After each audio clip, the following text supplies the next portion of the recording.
YS Jagan తర్వాత YSRCP party పరిస్థితి ఏంటి? చంద్రబాబు రిటైర్ అయిపోతే టీడీపీకి దిక్కెవరు?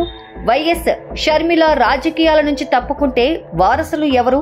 ఆంధ్రప్రదేశ్ రాష్ట్ర రాజకీయాల్లో భవిష్యత్ ఎవరిది? ఏపీ ఫ్యూచర్ నాయకుడు, భవిష్యత్ ముఖ్యమంత్రి ఎవరు? ఈ ప్రశ్నలకు సమాధానాలు కావాలంటే మరిన్ని ఆసక్తికరమైన విషయాల కోసం ఈ వీడియోను పూర్తిగా చూడండి. ఆంధ్రప్రదేశ్ రాజకీయాల్లో మరో ఆసక్తికరమైన అంశంపై చర్చ జరుగుతోంది. వైఎస్ రాజశేఖర రెడ్డి వారసుడిగా రాజకీయాల్లోకి వచ్చిన వైఎస్ జగన్ సొంతంగా పార్టీ పెట్టి రాష్ట్రానికే ముఖ్యమంత్రి అయ్యారు.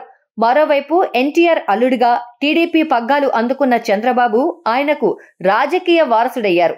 ఇంతవరకు ఓకే. కానీ ప్రస్తుతం నారా, వైఎస్ కుటుంబాల నుంచి మూడో తరం రాజకీయాల్లోకి దిగింది. ఈ నేపథ్యంలోనే జగన్ ఉన్నన్ని రోజులు వైసీపీ అధ్యక్షుడిగా, ఆ పార్టీ సీఎం అభ్యర్థిగా చక్రం తిప్పుతారు. ఒక్కసారి జగన్ రాజకీయాలకు గుడ్ బై చెప్పేస్తే తన బాధ్యతలను ఎవరికి అప్పగిస్తారు? పార్టీ భవిష్యత్ ఏంటనే దానిపైన వైసీపీ శ్రేణుల్లో పెద్ద చర్చే జరుగుతోంది. రేపు ఎన్నికల్లో చంద్రబాబు గెలిస్తే సీఎం అవుతాడు. ఒకవేళ ఓడిపోతే టీడీపీది, చంద్రబాబుది పరిస్థితి ఏంటి? ఇంకేముంది, మాజీ ఎమ్మెల్సీ, మాజీ మంత్రి, టీడీపీ జాతీయ ప్రధాన కార్యదర్శి నారా లోకేష్ రూపంలో వారసుడు ఉన్నాడుగా, అతనికే పార్టీ పగ్గాలు అప్పగించేస్తారు. అదే వైఎస్ షర్మిల రాజకీయాలకు గుడ్ బై చెబితే ఆమెకు తన కుమారుడు వైఎస్ రాజారెడ్డి ఉండనే ఉన్నాడు. మరి వైఎస్ జగన్మోహన్ రెడ్డి తర్వాత ఆ పార్టీని ఎవరు నడిపిస్తారని చాలా మంది మనసుల్లో మెదిలే చిక్కుముడి ఇది.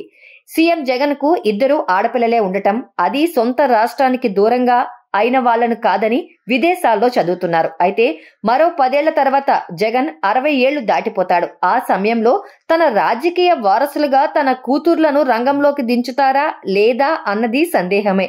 ఒకవేళ వాళ్ళు రాజకీయాల్లోకి వస్తే తన బావ వైఎస్ రాజారెడ్డి కాంగ్రెస్ పక్షాన బరిలోకి దిగే అవకాశం ఉంది.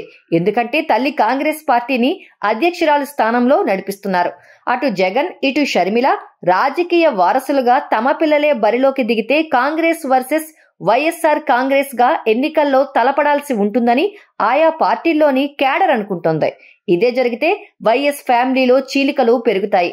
రాజీవ్ గాంధీ, సంజయ్ గాంధీ ఫ్యామిలీలు విడిపోయినట్టు వైఎస్ కుటుంబానికి విభేదాలు తప్పేలా లేవని అభిమానులు, శ్రేయోభిలాషులు తీవ్రంగా నొచ్చుకుంటున్నారట.